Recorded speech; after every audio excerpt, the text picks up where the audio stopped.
Hi, everybody. Today is Monday, March 30th, 2026, and our dear friend or brother, Larry Johnson, is here with us with his new, beautiful, shiny shirt. Yeah. Hey, one of the supporters sent me a whole box, 6 of these, and You're so and lucky. yeah, well, and the shirts are great. I don't deserve it, but okay, I'll wear it. I was in Calgary, and I wore all black. I went Johnny Cash, and but then that was because it was 25 degrees Fahrenheit, -2 Celsius, and snow. And Yeah. Florida shirts don't play that, but I think we're onto something. In the future, instead of people killing each other, let's just have a shirt competition. Yeah, Just you exactly. know, because you're rocking a good shirt today. You're looking styling big time. Yeah. Yeah. But yeah, I think your sort of suggestion is amazing if the people if people decide to go there and in that direction. Yeah. Larry, let's start with what Donald Trump, you know, the way that Donald Trump is starting his week. And he said in one of his latest posts on Truth Social, he said that the United States of America is in serious discussions with a new and more reasonable regime to end our military operation in Iran. Who is he talking to? Well, Who's the so so pull up sonar21.com and look at the cartoon that's at the head of my article. Show that. I think, they say one picture is better than 1,000 words. This summarizes it. Yeah. This time around is that the market is not reacting to what Donald Trump is Oh, saying. it did. Oh, it did Yeah. react. It did react. Oh yeah, no, it's up. It's up 300. Well, it started off. It was up 400 points, 500 points. Now it's only up 213. So, but are you going to show the cartoon? Can you post it there? Let me bring it up. I think that's. I think if people haven't seen this, they need, because this encapsulates what's going on. Donald Trump is talking to himself. What the cartoon is, it's got Donald Trump, fat, disheveled guy, laying on a psychiatrist's couch, and the psychiatrist says something to him to the effect, "So these Iranians you're talking to, are they in the room with us now?" you know, yeah. There we go. Yeah. The Iranians you've been talking to for 2 days, are they in the room with us now? He's delusional. Yeah, he's not talking to Iran. Nobody on his team is talking to any Iranian. If they're giving messages to Pakistan, and Pakistan is passing it on to Iran, and sometimes Iran accepts the message. They go, "Oh, okay," and then other times they say, "No, we're not even interested in the damn thing they have to say." So that's the state of the negotiations. And Trump is trying to pretend that this is, it's like a negotiating for buying a piece of property or negotiating to buy a car. Like say, okay, yeah, you got this really nice home. I'd like to buy it, but I'll pay you $900,000, or the listed price is $900,000. I'll give you $700,000. And no. And so maybe they'll come back and agree that it'll be $800,000. That's not that kind of negotiation at all between Iran and the United States. Iran's position is very clear, and it's spelled out. At a minimum, get all U.S. bases, all U.S. military presence out of the Persian Gulf, lift all the sanctions, pay reparations. Those, I'd say those are the core three. But Iran's not looking to make a deal. Iran is looking to make those conditions permanent. And, they're not going to stop. And that's where Trump and the world is starting to scream in great pain from what's happening economically. And they want it to stop. And even if it stops, the damage that's now been done to the economies of these, I'll call them false countries that are the Gulf states. I mean, let's face it, the Gulf Arabs are like a political version of Disneyland, something that is completely artificially created out of nothing. And, the royal Saud family, a bunch of Bedouin tribesmen, for God's sake. Okay. They're, a couple of generations removed from riding camels around the desert and having hawks. And just because they got a lot of money, they get treated as if they're something special. They're not special. And then you go to Qatar and United Arab Emirates, those are completely artificial. I didn't realize this until recently. You got all these big high rises, these magnificent buildings like in Dubai. They don't have a sewage system. I mean, every day trucks pull up and are loaded up with shit, human feces, so they take and dump somewhere in the desert. So they're pretending like they're sophisticated and modern, but it's just they got glorified outhouses, and so the people get the poop in their golden toilets. Then it gets flushed down to the bottom, and they get all these slave laborers from Asia that are there to clean up all the Westerners' shit. Sorry to be so crude, but that's what it is. And now here's the UAE and Saudi Arabia. I mean, 6 weeks ago, they were like at, quote, war. They were calling each other names and threatening each other. Now they're together. They're united against Iran. Oh, we're going to attack. We're going to declare war on you, and you'll be sorry, Iran. Oh, please. The UAE isn't even a speed bump in the highway, and they get rolled over by Iran. And Iran started to take them apart. I seriously believe that the United Arab Emirates is not going to survive intact as a country, as a nation, whatever it is.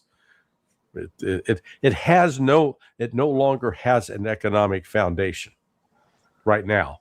Its economy, effectively 83% of it has been turned off. It's not operating.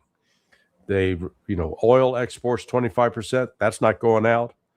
International trade at the Jebel Ali, this free trade port, nothing going on there. Tourism, only the sadomasochists are showing up. They want to the ones who want to risk being in a war and getting blown up. Everybody else is getting the hell out. The construction industry's dead. The financial industry dead. So we're living. I think this is going to be really a watershed week, in the sense that it's the worsening global economic crisis is going to come into focus. Up to this point, Trump was able to play these games. Oh, things are great, man. We're negotiations. This is going to be over. And a lot of the traders on Wall Street and in London were saying, oh yeah, this can't last forever. The Iran's, they're destroying so much of Iran. The end is near. And it's not. It's not. Larry, I think your understanding of these Arab states is so accurate, because you don't see the way that they see themselves is not, based on the reality of who they are. Yeah. Because you have to understand your capabilities and your limits. It doesn't seem that they understand that. That's why they're talking about going against Iran. And what would be the benefit for these countries, these UAE, Saudi Arabia, to go against Iran in a long run? These people, I don't know what is happening in mind of decision makers in these countries, but they're so much disconnected with the reality of what's going on. Well, anybody that's ever been around them, and let me be clear here. This is I'm not anti-homosexual, but if you've ever around these Gulf Arabs, I mean, here are these guys walking around wearing these white sandals with gold on them. I mean, it really gives off a very, I'll call it, effeminate vibe. And so they're not really a what I'd call a masculine group of people. It's very, it's weird. And the reason I raise that is because within the Islamic culture, it is very much against homosexuality and that kind of practice. Sorry, my dogs, somebody came to the door, and so now they both decide to start hollering. wait, hang on. Let me tell them to shut up. Yeah. Okay, they stopped. That was strong. I heard. Say what? Yeah. Well, hang on for a second. What? She needs a PIN number. Oh, 8707. Yeah. Sorry about this. Yeah. All the distractions. So, but no, they give off, they in their sort of national policies, they're very anti-homosexual, but in their own conduct, they're very, let's say, gay friendly.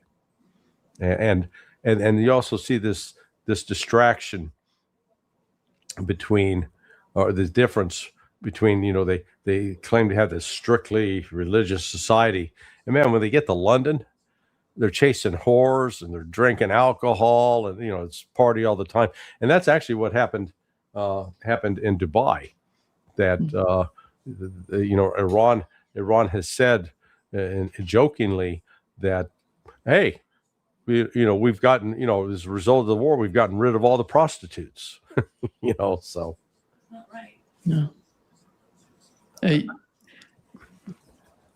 Hang on for a second. Okay. 5957.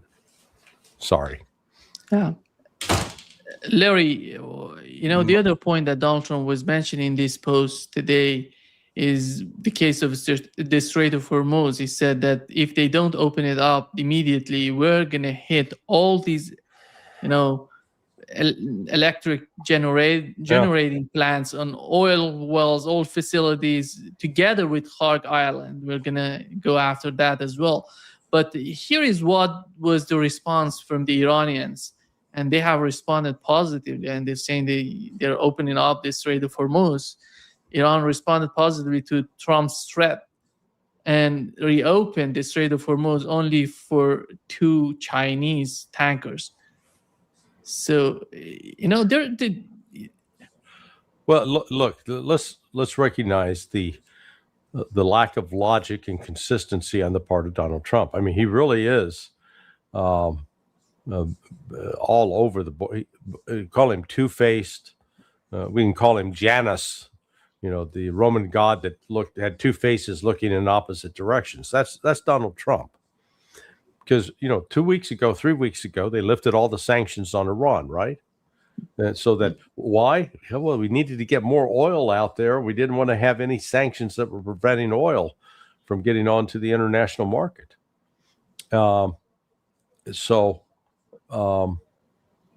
Then here he is now saying, we're going to destroy your oil.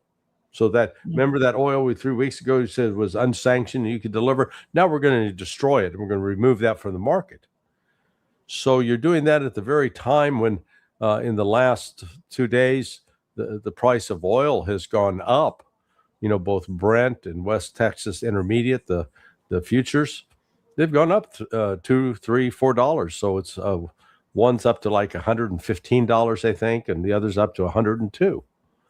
Well, sorry, that's going in the opposite direction. So what is it that you're trying to accomplish?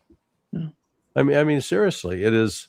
I was just checking the Brent. So the West Texas Intermediate is at 102, and Brent crude is at 114, and Murban crude is at 119. So this is an inflation punch in the gut to the world economy, and that doesn't even begin to capture what the cost of diesel is. Yeah. Here is Scott Best and Larry talking about the Strait of Hormuz. Well supplied, and we are seeing more and more ships go through on a daily basis as individual countries cut deals with the Iranian regime for the time being. But over time, the U.S. is going to retake control of the straits, and there will be freedom of navigation, whether it is through U.S. escorts or a multinational escort. It's amazing, Larry, when you look at the way that Donald Trump is talking about negotiations, Scott Bessent talking about the United States, being in charge of the Strait of Hormuz and controlling everything. It seems to me that we're living in different, sort of universes. They're different from us. They don't, in what universe do they live, in your opinion? Well, accurate is that?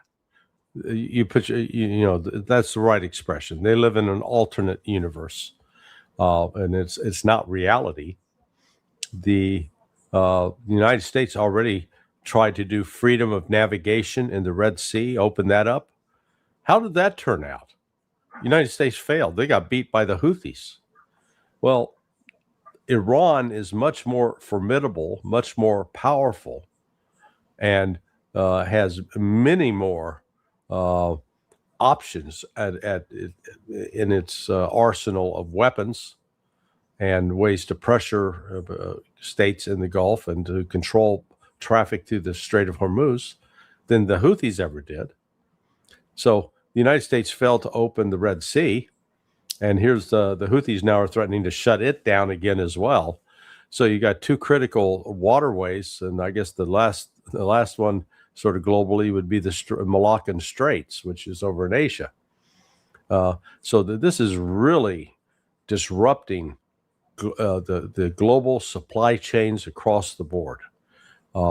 It's raising shipping costs. Insurance costs are going through the roof. And then the effect of that on consumers is that it's going to be a combination of much higher prices, or the goods that you need or want aren't there because they haven't been able to be put on a ship and sent forward.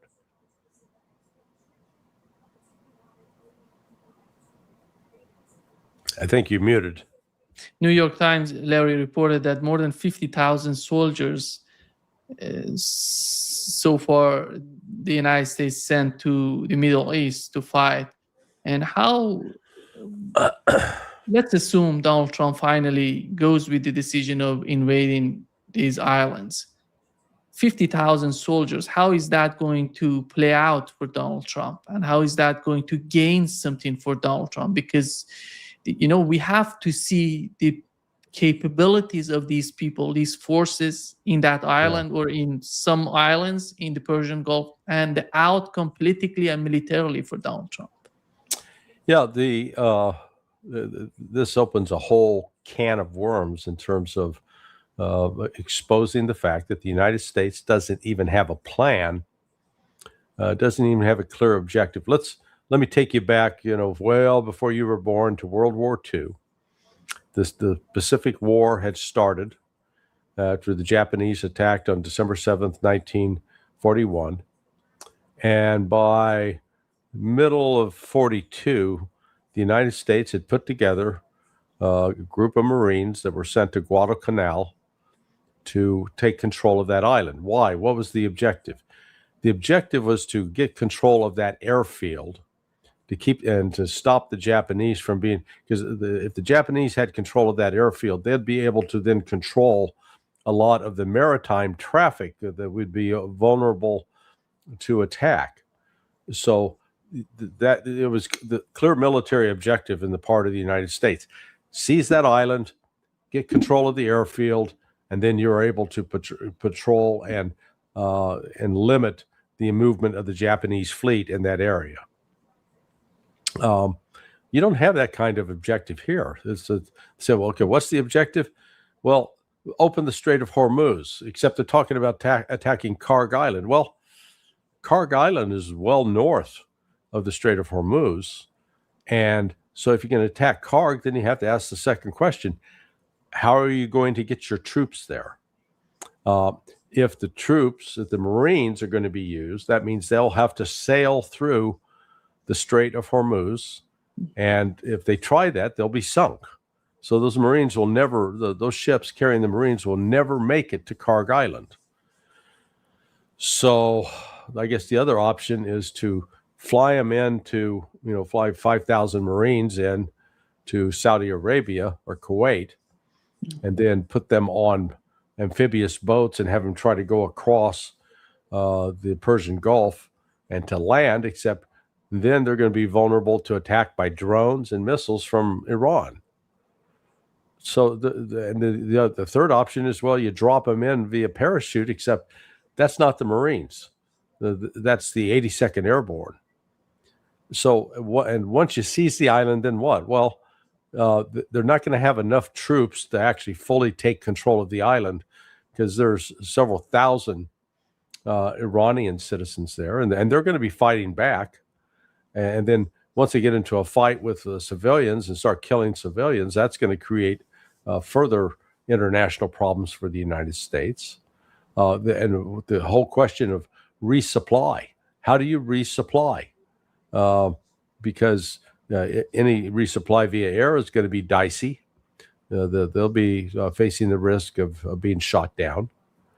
So then you go down. Let's say, okay, let's say they're going to try to open Keshem, and again, or take Keshem. Keshem's got 150,000 people on it. It's not a small territory, and as I understand it, it is actually connected to the mainland. So it's not a complete island. But okay, let's say you get your troops on that island. Then what? That does not eliminate Iranian drones, Iranian missiles, Iranian mini submarines, Iranian maritime drones. So those four things right there, and not to mention the speedboats, the bog hammers that the Iranians have, they can be used to attack ships. That doesn't, just putting troops on that island doesn't eliminate those threat vectors that Iran can still use to keep the Strait of Hormuz shut. Or let's say they go in and try to take Bandar Abbas. All you've done now is you've created a concentration of U.S. military forces that can be easily and readily attacked. None of this makes any sense militarily. At least you could argue that in World War II in the Pacific, the United States, they hit Guadalcanal, and then they began the island hopping. They decided they could take different islands to secure control of different parts of the Pacific. And in some instances, they realized, hey, all we got to do is just bypass the Japanese. Now, one interesting fact about World War II and in the Pacific, the United States started its operations in New Guinea in end of 1942, I believe. That fighting in Guinea continued until after the dropping of the atomic bombs in Nagasaki. So that was an island that the United States actually never took. And I would argue that this kind of inserting ground forces could be sort of the New Guinea for the United States Marine Corps, where they spent years fighting and not making really any progress to quote, bring about the defeat of Japan. That was one of the most, if you will, meaningless military engagements of World War II. It went on for 3.5 years and accomplished nothing other than getting people killed on both sides. More recent experience was what has happened in Snake Island. The Ukrainians tried to, invade the Snake Island, and then Russia hit them and slaughtered them almost. Yeah, and then the same happened to Russia. I mean, it was, you got this chunk of rock that sits out in the middle of the Black Sea and near the coast of Romania. And whoever gets on top of it, okay, you quote, got control of it, but so what? What can you do from there? Because then you're exposed to being hit by missiles, airdrop bombs, or drones. Yeah. I think, Larry, there is some lessons to be learned, as you mentioned, about the history of these sort of moves if they try to do that. But nobody is in the Trump administration would care about, what has happened before. You remember when Donald Trump, was elected in the United States, they decided to do the same against Yemenis in the Red Sea. Yeah. He did the same thing that the Biden administration tried to do before. And he said, this time around going to be different. We're going to crush them. We're going to destroy them. You don't see the people understanding the reality of their living. They think that they're different. They're more powerful. They're different. Their decision-making system is working better than what it was before. But do you, Larry, today, as we talk today, do you see any military expert in the Trump administration who's able or capable, not just military intelligence, who understands the reality of what's going on, that is able to go against the rhetoric in Washington, go against what Donald Trump is suggesting? No, none have been out. None have been speaking in public to that effect at all. Maybe they're saying it behind closed doors, but so far all of the commentary that's being made about putting in ground forces and moving forward on this with this crazy plan, it's all delusional about how great our Marines are and how effective they're going to be, etc. I got a note yesterday from a retired U.S. officer who was in Special Operations Forces, and he was in charge of sort of the hunt for Scuds and other things back in 2003 in Iraq, and he noticed that he said there's a real disconnect. If you search AI and about the 2003 Special Operations Forces hunt for Scuds and WMD, oh man, you get these great stories about what was done by the 5th Special Forces Group and by this outfit and that outfit. And he said he said it's all, I'm quoting him, he says it's all complete bullshit. It's all a lie. That's not what happened. And he shared with me, he says, we received all these WMD target folders that listed every site where they thought WMDs were and what targets we needed to hit. And he said, you know what?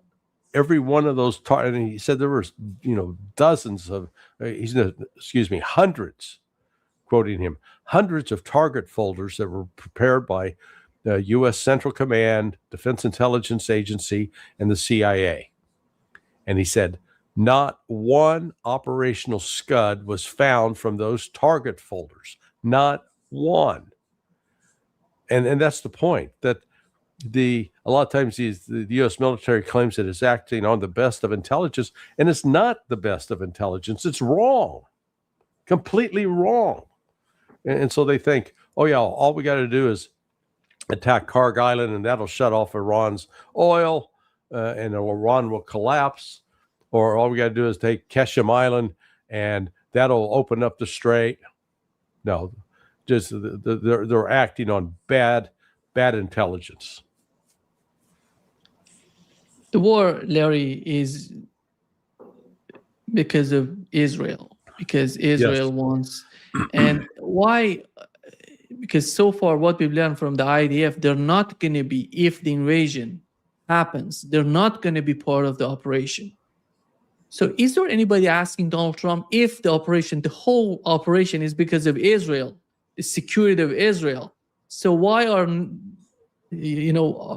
what he's not putting them on the front line to fight. We've been part of this, not just all of this, part of this Yeah. operation. If they want to fight Iranians, this Well, is the whole.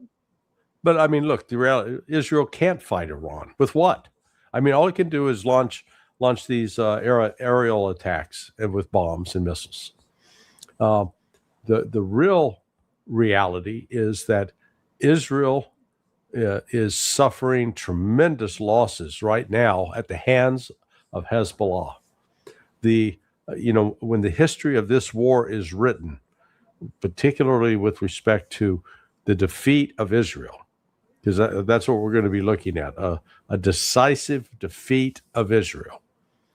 They're going to point to the fact that Israel completely underestimated the capabilities of Hezbollah, and that the coordinated effort by Hezbollah and Iran was more than Israel could handle. In one day alone, 2-3 days ago, Hezbollah destroyed 21 Merkava tanks. These are the biggest, baddest tanks around, wiped out. And so if you're destroying 21 tanks, let's just, I think they have a crew of 4, but let's just be generous and say, so just 2 members per tank were killed or wounded. That's still significant. And the odds are the casualties are much higher. Israel's not talking about those. Israel does not have manpower in its army that it can load up and dispatch to, quote, participate in a ground invasion of Iran. They're already talking about trying to call up 400,000 new reservists. They've already got 300,000 activated. They want another 400,000. That takes people out of the economy. It was going to further contract and depress the economy. And they're already having pushback. People are sort of saying, hell no, I'm not going. I'm not doing that.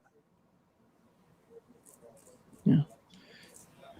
I think the problem is so serious when the head of IDF or the commander of IDF says that they are on the verge of collapse. It means something. It's just the 10, red flags, or what in a short, let's assume in a short period of time, what can they do to repair that, to somehow fix it? Is that possible for the Israel today?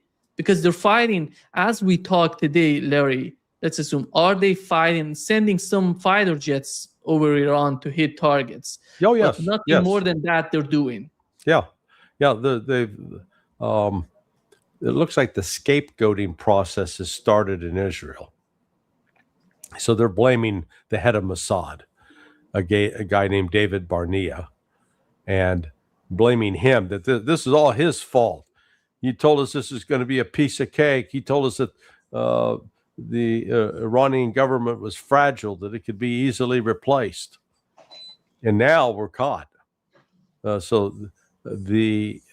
before we came on air, when I was on with the judge, and at the end of the show, they were picking up news that Israel and Hezbollah, Iran and Hezbollah combined had just hit the Haifa oil refinery, and the whole thing was on fire. So if that oil refinery is out, that's a key source of fuel and oil for Israel, on top of the fact that now the price per barrel of oil is just going through the roof. And not only the oil, it seems that Iran is hitting the targets in Israel, which would somehow making a lot of problems for the air forces to take off, just destroying those facilities that they're using to take off. And that could be hugely problematic when it comes to operation in Iran against Lebanon. Well, and then also you have Hezbollah as well, with its missiles and rockets hitting key military facilities. And now the Houthis have joined in. Houthis apparently are bombing or sending missile strikes into the Negev, where, like Dimona, Nevatim, where Israel has some important military assets. So, Israel's getting hit now from 3 sides. And the goal in war is never, you never want to be fighting a two-front war if you can avoid it. Because if you fight in a two-front war, you then have to start allocating resources, making decisions about who gets what, because you don't have unlimited resources. So now Israel is actually in a four-front war. They're fighting Iran, they're fighting Hamas, they're fighting Hezbollah, and now they're fighting the Houthis. And just imagine that and seeing what Ben Gvir is trying to do. I don't know if you saw his video yesterday. He said that we have to assassinate al-Jolani in Syria. Yeah. This guy is just, they're going crazy. Naftali Bennett wants to go after Turkey. He wants to assassinate. Each of them is somehow, they're making a lot of noises. When you're fighting this way, it seems that you don't have any strategy by destroying yourself. Yeah, well, the only thing they know is killing. They are. I would describe Israel as like a satanic death cult. They dress themselves up in the words of religion, claiming that there's somehow some fulfillment of prophecy from ancient prophets, and that they are the chosen people of God. No, this is the spawn of Satan. Because there was this guy named Jesus, and he said something, by their fruits you will know them. In terms, you look at what they do, that tells you who they are. What Israel is a nation that is seized with killing women, children, taking the land of others. There's no generosity, no humanity in any of that. But the Israeli people, Larry, they're experiencing right now something so different from what they have experienced before. Oh yeah, they'd never experienced this, never. Not even during, the wars back in 1948, at the Nakba. They didn't experience anything on this scale, and neither in the 67 or 73. It's new uncharted territory. Yeah. Netanyahu is in a bunker. His family, they're in Florida. Yeah. Well, you saw Tucker Carlson is staying on the attack against Netanyahu. Hosted Alex Gibney the other day. Gibney had made a documentary about the corruption of Netanyahu, so that's starting to get more attention. And I think what you are starting to see in the United States is a real shift in opinion. But previously, I think most Americans were like very favorably disposed towards Israel, wanted to support Israel. Not now. That's moving the opposite direction. And the decision for Donald Trump is to stay with Netanyahu or leave Netanyahu. I don't see Donald Trump leaving Netanyahu because he wants to do everything to just go down to sync with Netanyahu. Netanyahu and Trump are a lot alike in a couple of regards. Netanyahu was once he was considered politically dead. His career was over with the corruption charges and others. Man, he came back, and so the prevailing in an election gave him a sense of invincibility. I can do anything. You can't stop me. And Donald Trump has got the same attitude. The failed assassination attempts convinced him that, man, he's the instrument of God, and he gets to decide what God wants and what God doesn't want. So they're both narcissists and malevolent narcissists at that, unfortunately. Yeah.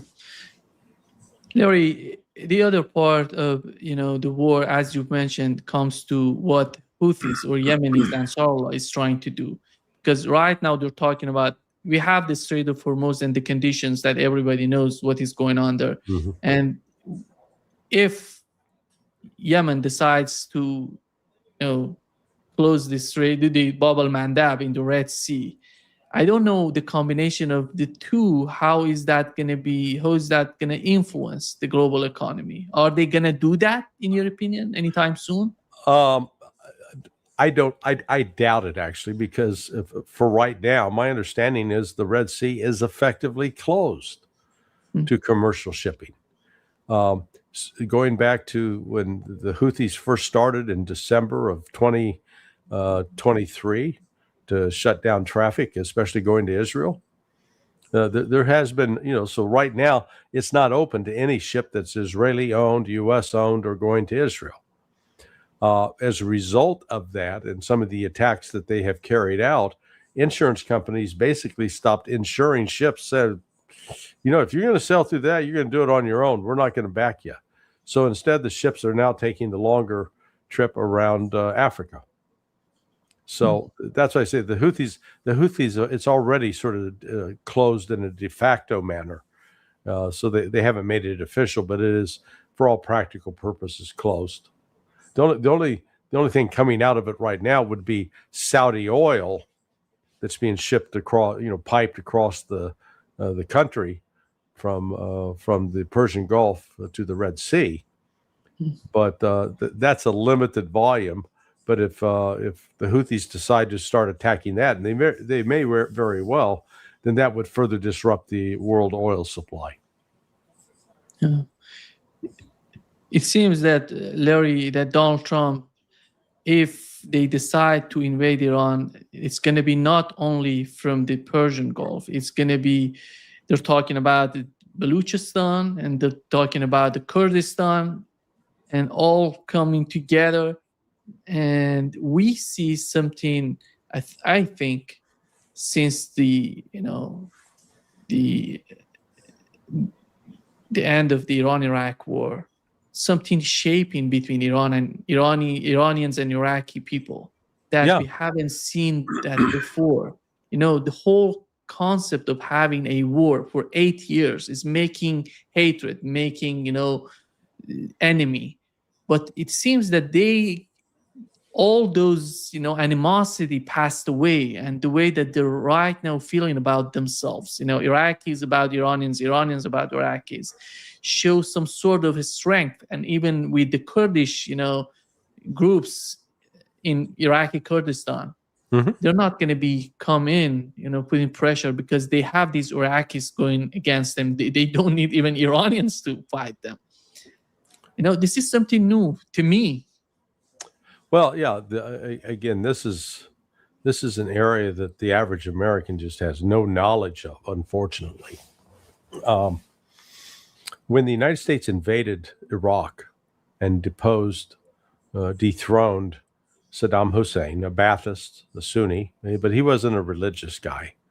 He was very non-sectarian in that regard. The power immediately fell to the Shia groups in Iraq, Shia Arabs, but nonetheless, who had protection and support from Iran for the previous, 20 years.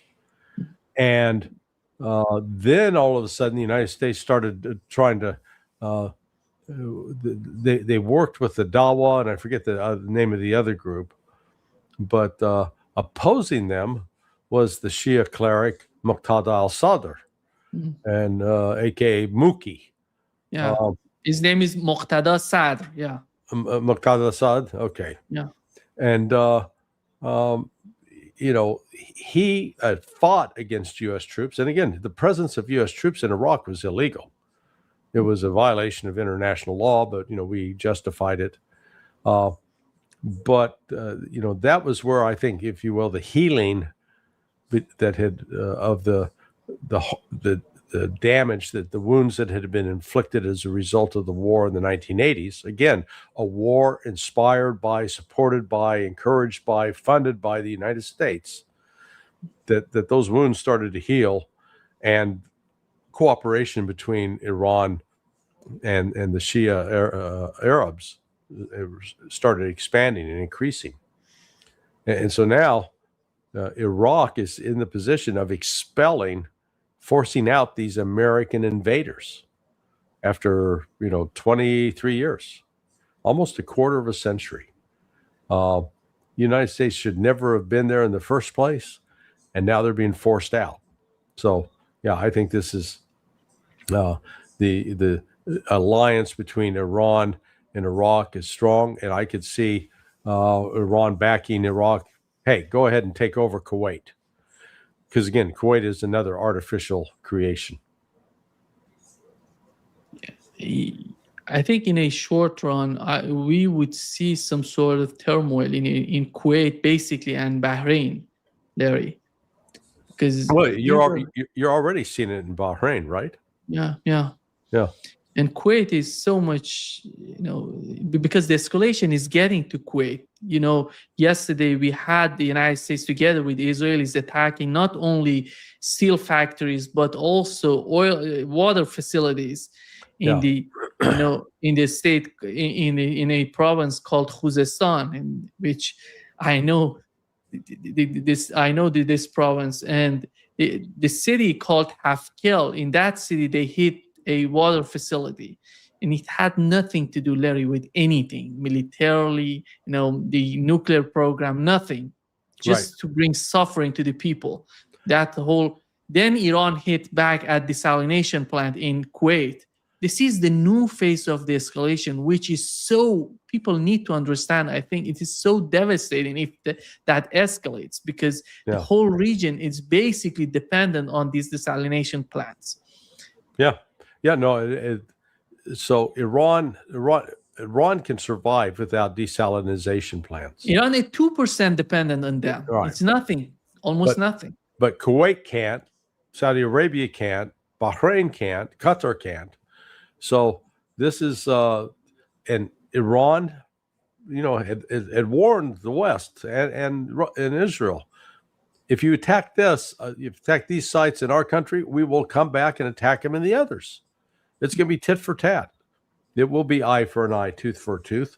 And the reality is the Gulf Arabs are going to wind up blind and toothless before this is over.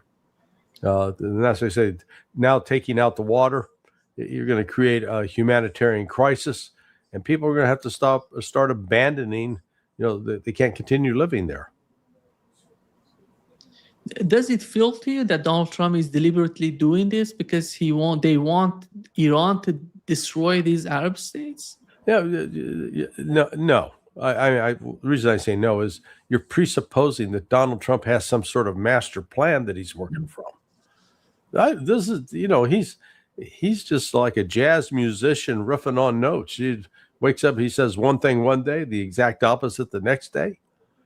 Again, what is the strategy? What's the goal? Is it regime change? Is it reducing ballistic missiles? Is it stopping the nuclear program? Marco Rubio was on television earlier today talking about the danger of Iran on the nuclear side. And it's like, wait a second.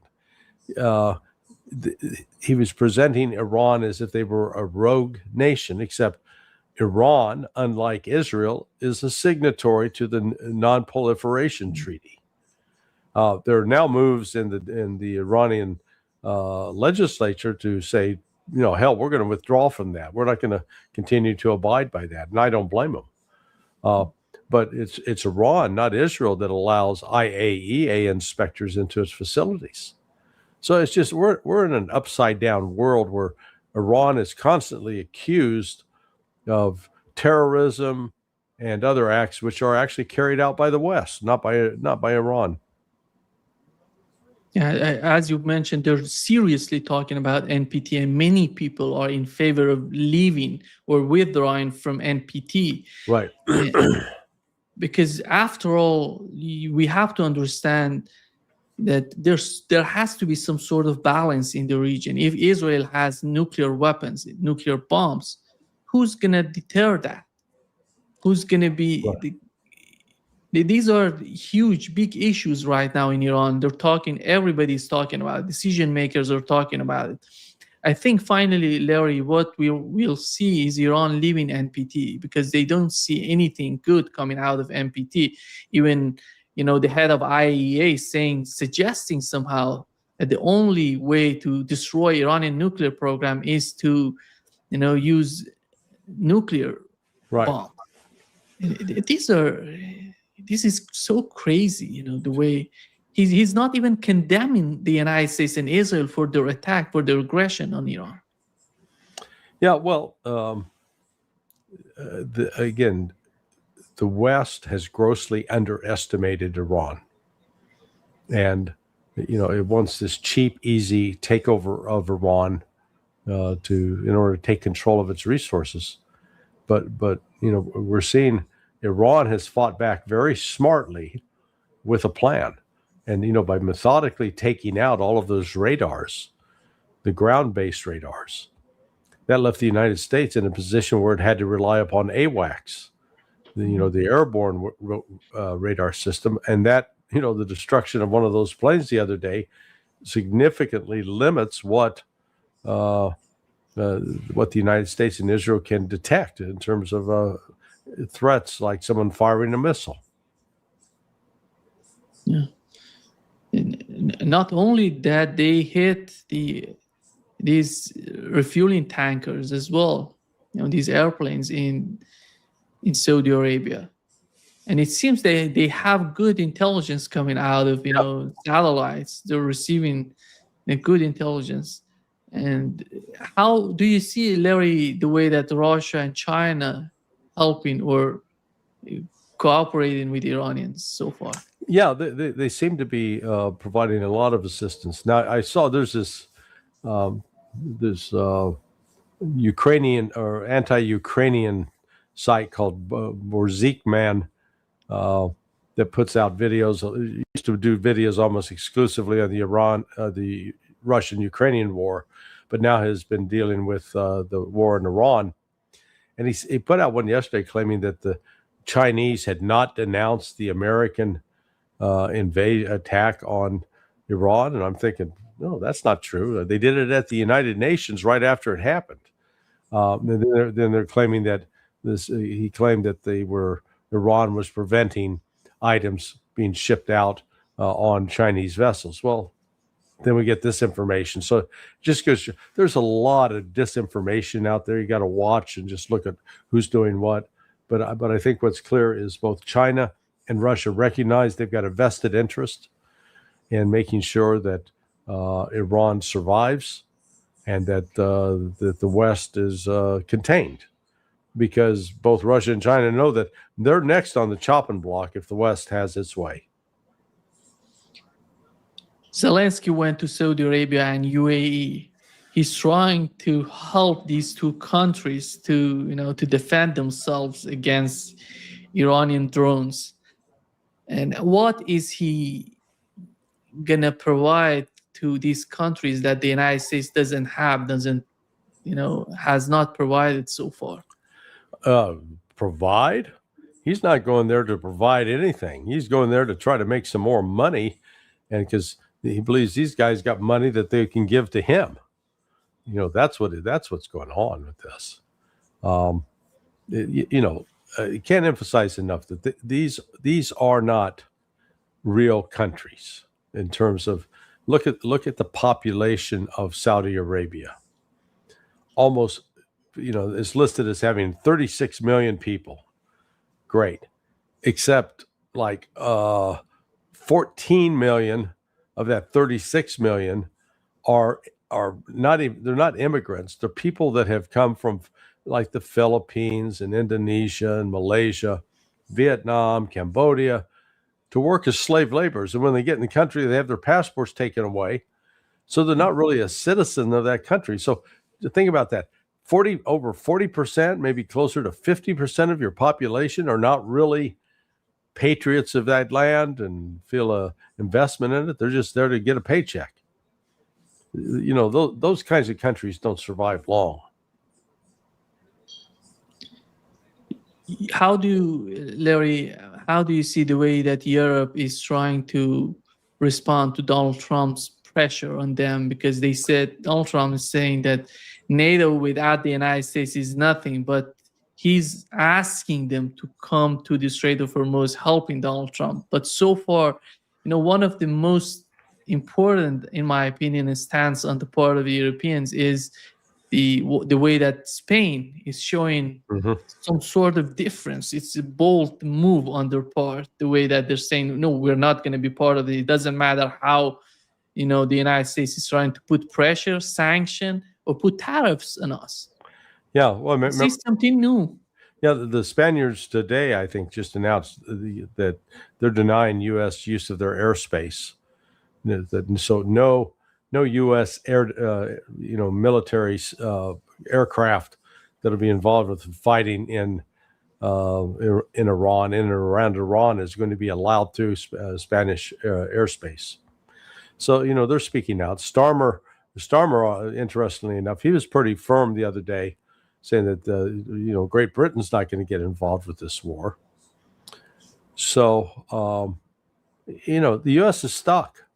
It doesn't have a way out other than to surrender, or it would be a tacit surrender, but it would be essentially admitting that Iran won, and Trump's not ready to do that. I think he eventually will have to do that, but right now he's not ready to do that.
तक तक अखियां में थकियां, रात तेरे तक तक अखियां में थकियां, तेरिया निशानियां में साम साम रखियां, ओ तेरिया निशानियां में साम साम रखियां।